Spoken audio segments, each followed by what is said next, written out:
Kabataan Party List Congresswoman Sara Elago. Pumunta siya sa UP Los Baños at ang kanyang spokesperson doon para sa Kabataan Party List is the Vice Chair of the Student Council, Jan Alberto Capistrano. And ano nangyari kay Jan Alberto Capistrano? May picture silang dalawa doon sa UP. Dala-dala yung flag ng Kabataan Party List. He died as an NPA terrorist in Luisana, Laguna. Pangatlo, 2 weeks ago po, yung spokesperson ng Kabataan Party List sa UP Cebu, si Cadalia, namatay po sa encounter na with the military as an NPA terrorist. So ako hindi ko nilalahat yan kasi ako naging Kabataan Party List member, hindi naman ako NPA. Kaya hindi ako red tagger na lahat kayo NPA.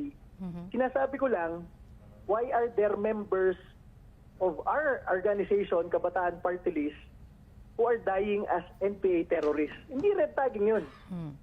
Well, there's another accusation against you, and that is what you are doing by filing attempting to file this impeachment complaint against the president, is that it's only a diversionary tactic, given that the family that you're loyal to is now mired in several controversies. You have an impending impeachment trial against the vice president.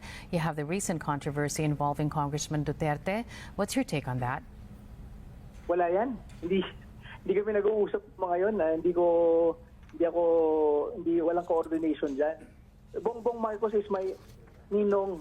Speaker Martin Romualdez is my ninong. I am even closer to the Marcoses than to the Dutertes bago ako naging Duterte supporter.